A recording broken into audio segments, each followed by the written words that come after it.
Good morning everyone. এখন ঘড়িতে বাজে 6:15 আর আমরা বেরিয়ে পড়েছি আমাদের পরবর্তী ডেস্টিনেশনের উদ্দেশ্যে।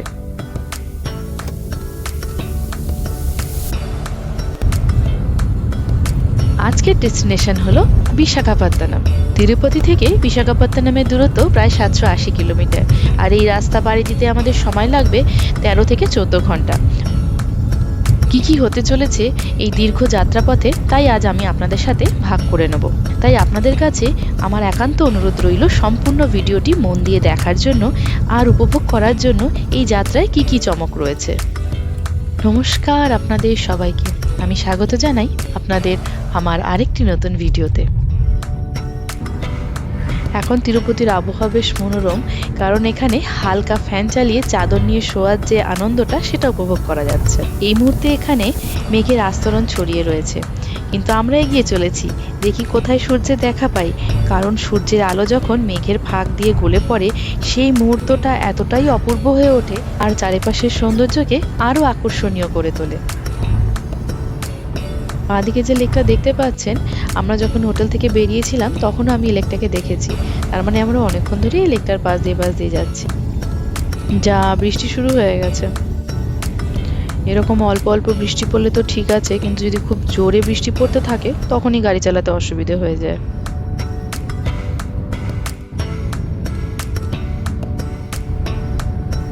এখানে এতটাই মেঘ জমে রয়েছে যে পাহাড়টা মেঘের আড়ালে লুকিয়ে পড়েছে।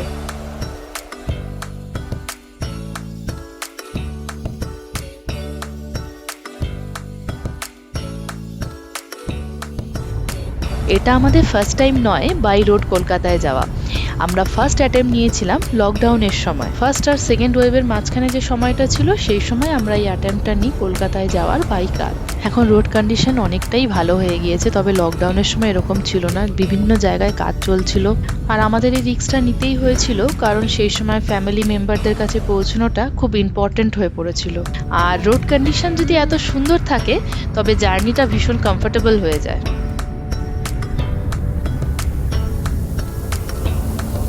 আমার ডান দিকে যে পাহাড়টা দেখা যাচ্ছে সেখানটায় কালাহাস্তি মন্দির রয়েছে।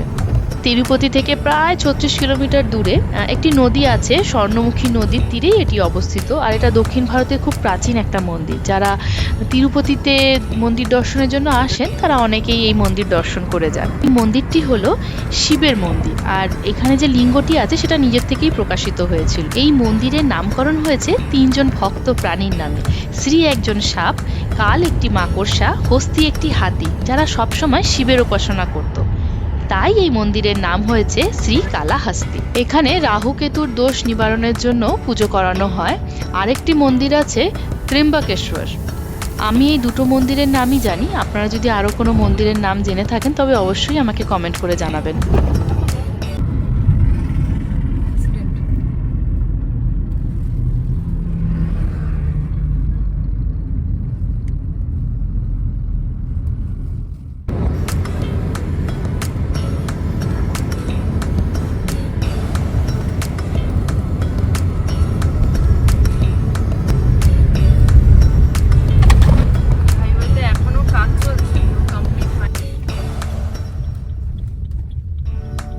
এতক্ষণ আমরা NH-71 এর মধ্যে দিয়ে আসছিলাম, এখন এই রোডটা গিয়ে মিশবে NH-16 এর মধ্যে। আর আমরা এই রোডটা ধরেই কলকাতা পর্যন্ত চলে যাব।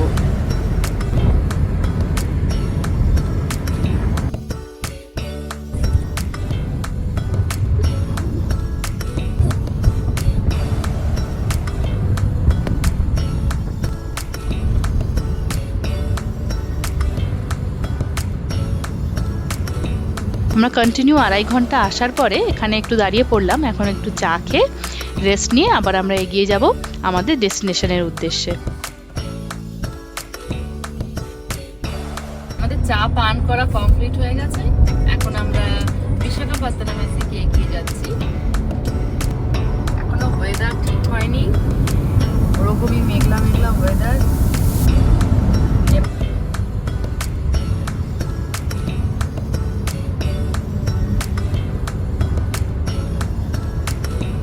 আপনারা যদি ডান দিকে একটু খেয়াল করেন তবে একটা জিনিস দেখতে পাবেন। আমাদের এই যাত্রার সঙ্গী শুধু রাস্তাই নয়, পাশ দিয়ে ছুটে চলা ট্রেনটাও যেন আমাদের সাথে একই গন্তব্যের দিকে এগিয়ে যাচ্ছে। ট্রেনের সাথে সমান্তরালে চলা যেন এক নতুন অনুভূতির সৃষ্টি করে।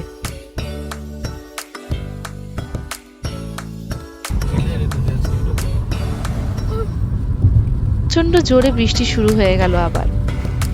রাস্তায় বেরোলে এমন অভিজ্ঞতা সত্যিই দুর্দান্ত।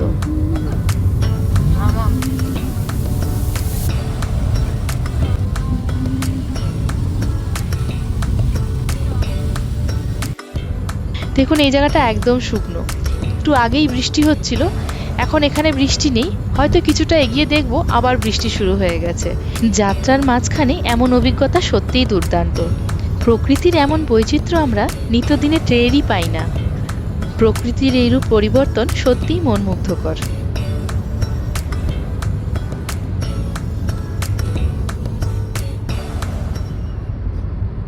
আমরা যে এখন টোল প্লাজাটার দিকে এগিয়ে যাচ্ছি, সেইখানে একটা দারুণ চমক রয়েছে। সেটা হলো এই টোল প্লাজাটার ওপরে স্কাই ভিউ লেখা আছে। এটা একটা রেস্টুরেন্ট। এখানকার খাওয়া দাওয়া বেশ ভালো, আর ভেতরটাও ভীষণ সুন্দর। আমরা একবার কলকাতা থেকে ফেরত আসার সময় এখানে খাওয়া দাওয়া করেছিলাম। আপনারাও যদি কোনোদিন এদিকে আসেন তাহলে অবশ্যই এখানে ট্রাই করবেন, এখানকার আনন্দ নেবেন। ওঙ্গল শহর আসার ঠিক 18 কিলোমিটার আগে এই স্কাই ভিউ রেস্টুরেন্টটা অবস্থিত।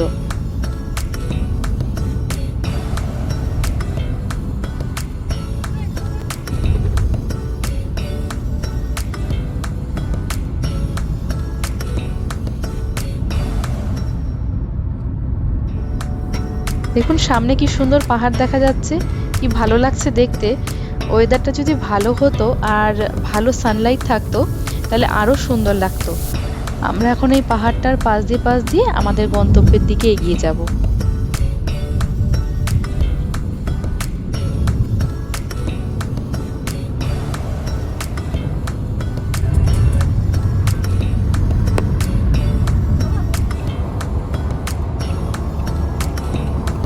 এটা হয়তো আপনারা অনেকেই লক্ষ্য করেছেন যে হাইওয়ের দুপাশে যে যত্ন করে গাছগুলো লাগানো থাকে আর রক্ষণাবেক্ষণ করা হয়, সেটা সত্যিই প্রশংসনীয়।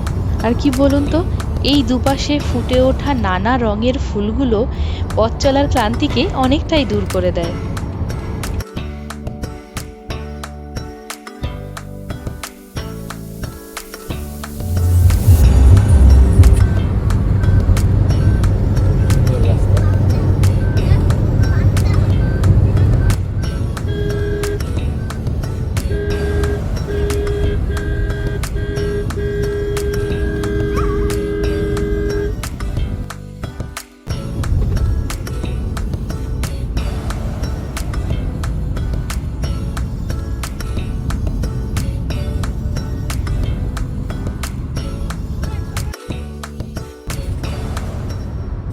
সামনে বেশ কয়েকটি পাহাড় দেখা যাচ্ছে, আর যা অপূর্ব লাগছে দেখতে। আমি জানি না আমি কতটা ক্যামেরা বন্দি করতে পেরেছি সেটাকে। আপনারা যদি এখানে থাকতেন তাহলে হয়তো আরো বেশি ব্যাপারটাকে উপলব্ধি করতে পারতেন।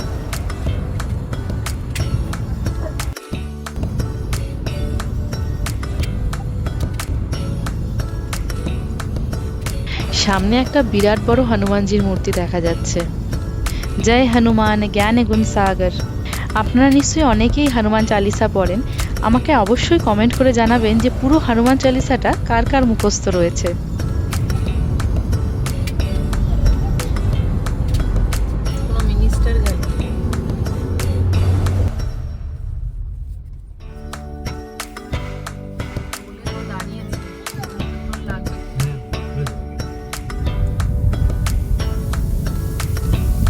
এটা খুব ভালো করে ক্যামেরায় তোলা যাচ্ছে না, তবে বাঁদিকে একটা নদী আশা করি আপনারা দেখতে পাচ্ছেন।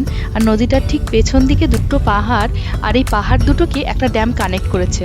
কি অপূর্ব লাগছে দেখতে, অপূর্ব দৃশ্য। মানে এটা আমি কিভাবে এক্সপ্লেন করব আমি জানি না, তবে দেখতে খুব সুন্দর লাগছে।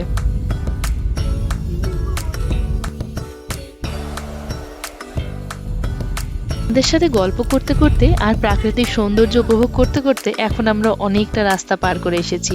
এবার পেয়ে গেছে প্রচন্ড খিদে। এখানে যে দোকানগুলো আছে দেখি এখানে কি খাবার পাওয়া যায়। আপনি যে দোকানটা দেখতে পাচ্ছেন এটা modern cafe T and snacks. তো এখান থেকে আমরা কিছু স্ন্যাক্স আইটেম কিনে নিয়েছি, আর এখানে চপ সিঙ্গারা মিষ্টি এগুলো পাওয়া যায়। অবশ্যই এগুলো আমরা খাইনি। ওনার যে দোকানটা দেখতে পাচ্ছেন ওখান থেকেই আমরা আমাদের লাঞ্চটা প্যাক করে নিয়েছি। ওখানে বসে খাওয়ার খুব সুন্দর ব্যবস্থা রয়েছে, তবে বসে খেতে গেলে সময় বেশি লাগবে, তাই আমরা খাওয়াটা গাড়িতেই করে নিচ্ছি।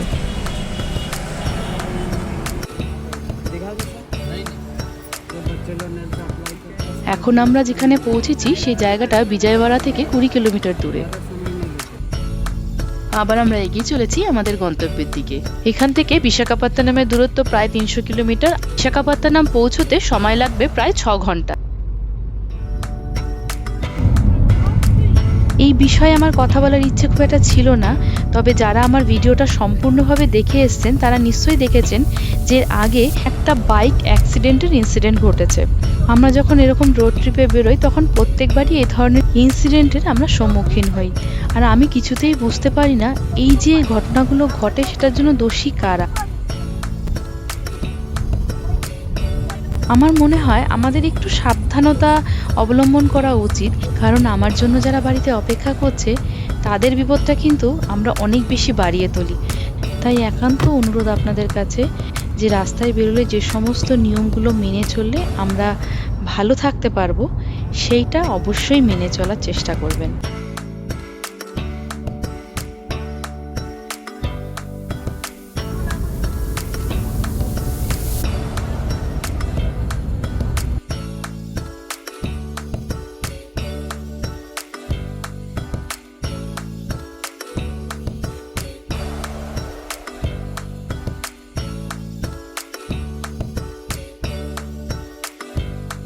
এখন আমরা এই নদীটার পাশ দিয়ে এগিয়ে যাচ্ছি, আর ঘড়িতে সময় হলো 3টে।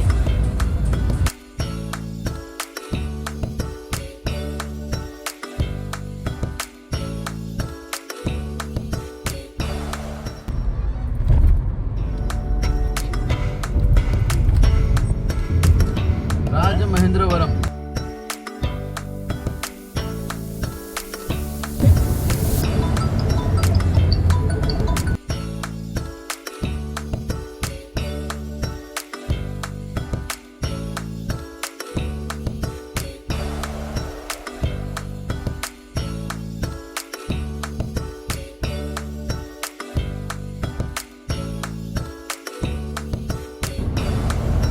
সামনে দেখুন স্বামী বিবেকানন্দের একটি স্ট্যাচু রয়েছে। দক্ষিণ ভারতের মানুষের কাছে শ্রী রামকৃষ্ণ পরমহংস ও স্বামী বিবেকানন্দের আদর্শ বিশেষভাবে গুরুত্বপূর্ণ। তাদের জীবন ও শিক্ষার প্রতি এখানকার মানুষের গভীর শ্রদ্ধা রয়েছে। এটি দেখলে সত্যিই মন ভরে যায়।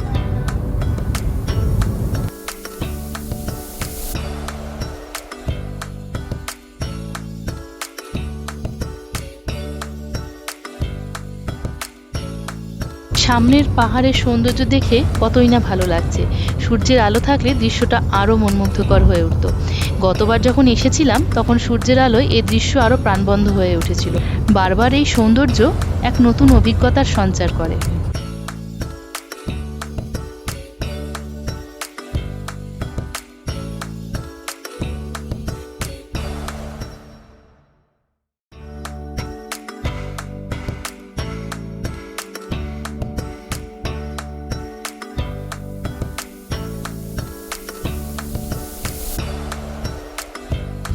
এখন 5:20 বাজে। পাহাড়, গাছপালা আর অপরূপ দৃশ্য দেখতে দেখতে আমরা অনেকটা পথ অতিক্রম করে এসেছি। কিছুক্ষণের মধ্যেই আঁধার নামবে, তখন এই সুন্দর দৃশ্য আর দেখা যাবে না।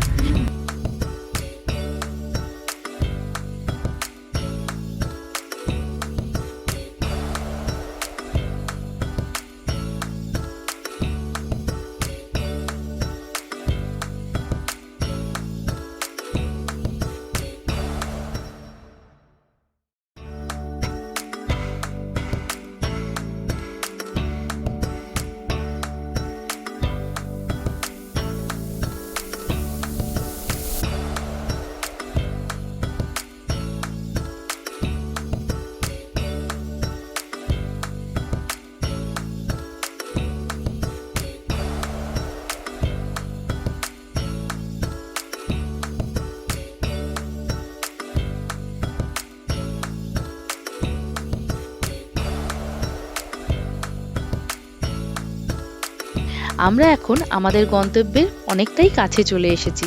আর কিছুক্ষণের মধ্যেই সেখানে পৌঁছে যাব।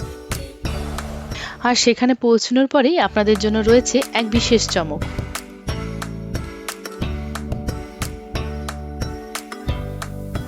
আমরা পৌঁছে গেছি সেই জায়গায়। এই জায়গাটি শুধুমাত্র একটি হোটেল নয়, বরং একটি ছোটখাটো মিউজিয়ামও বলা যায়।